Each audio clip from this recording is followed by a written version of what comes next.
negocio de refinación en México, una de las prioridades de Andrés Manuel López Obrador como candidato y ya como presidente, con la construcción de varias refinerías. Pero hay datos reveladores sobre las refinerías, las 6 que ya están en operación y que buscamos entender con Jaime Brito de Argus Media desde Houston. Jaime, cuando la prensa mexicana está tan enfocada en el sector de la energía para analizarlo, y estamos hablando de una actividad o una operación promedio que sería la más baja en más de un cuarto de siglo.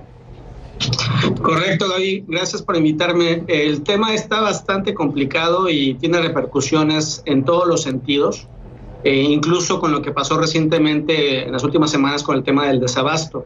Las 6 refinerías que existen en México, esta capacidad total de 1.6 millones de barriles por día está subutilizada, y creo que es bastante relevante que el gobierno actual presente un diagnóstico concreto y serio acerca de cuál es el problema actual en las refinerías existentes, con el fin de poder completar la justificación de la nueva refinería que se está planeando para el estado de Tabasco, el tamaño de la nueva refinería y qué tipo de crudos va a procesar.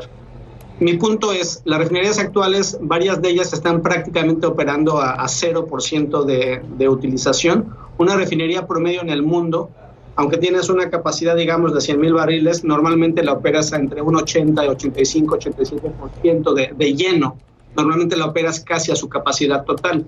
Es una operación segura. Las refinerías en México, en promedio, tal vez de las 6, están oscilando entre un 28 a 30%. Algunas de ellas están operando a un 20% de utilización, lo cual es un síntoma de que no se les han hecho los mantenimientos adecuados para que puedan operar en una similitud a un auto, por ejemplo. Si no está plenamente afinado, si no tiene los nuevos filtros, etcétera, cambio de aceite, no puede operar bien. O puede ser un síntoma de que no existe el crudo suficiente, la cantidad y la calidad suficiente para que puedan operar. Es decir, el gobierno tendría que explicar si las refinerías están bien y lo que hace falta es importar más crudo. De alguna u otra forma, la utilización actual está muy baja y esta es una de las grandes razones por las cuales México depende tanto de importación y que últimamente han repercutido en el desabasto. Y ahí está el tema de la nueva refinería, dónde se va a construir, qué calidad va a procesar y para cuándo va a estar lista, ¿no? Hay bastante información al respecto. Y entonces cuando la Secretaría de Energía habla de no más importaciones de crudos, seguramente tú lo escuchaste, ¿cómo cabe en el contexto que acabas de describir?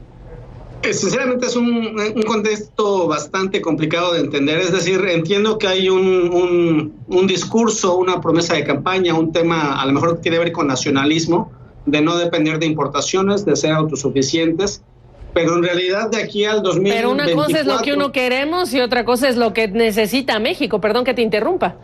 Sí, claro, de aquí a que salga la producción petrolera de la reforma energética, de las empresas privadas que ya están invirtiendo millones de dólares, de aquí a que salga el crudo de aquí al 2027, México o tiene que importar la gasolina y el diésel terminado, que son más caros, por cierto, o tiene que importar una gran cantidad de crudo para procesarlo, que estén funcionando al máximo en las refinerías actuales y que de ahí salga la mayoría del diésel o gasolina nacional.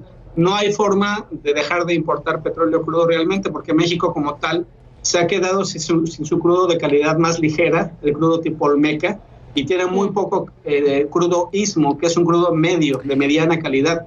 Estos dos tipos de crudos sobran bastante en los Estados Unidos. Hay un excedente significativo que es el que sale de la fracturación hidráulica en Estados Unidos. Entonces, hay una muy buena sinergia de importación de crudo hacia México de parte de Estados Unidos y se puede obtener un buen precio. Pero aquí habría que ver, que explicar un poco más el gobierno actual por qué mencionan que podrían dejar de importar petróleo crudo.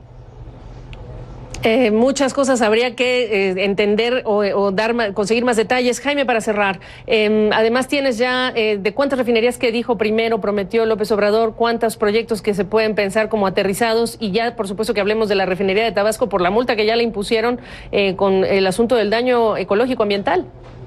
Sí, en algunos momentos en campaña se llegó a hablar incluso de 6 nuevas refinerías o 4 nuevas refinerías, luego se habló de 2 por ahí del mes de julio del año pasado. Últimamente lo que ya el gobierno actual como tal ha comenzado a ejecutar de manera muy inmediata es que haya una nueva refinería.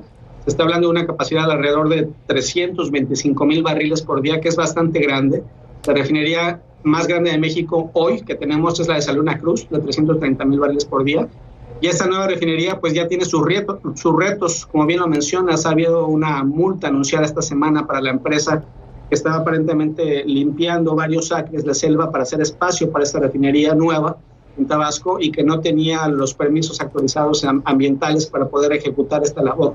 Entonces el gobierno actual ha tenido bastantes retos regulatorios que tienen que ver con la nueva refinería, con las pipas que compraron recientemente y con la operación como tal del sistema energético mexicano. Sí. Elige el tema, tenemos suficiente. Jaime Brito, Argus Media, gracias. Regresamos.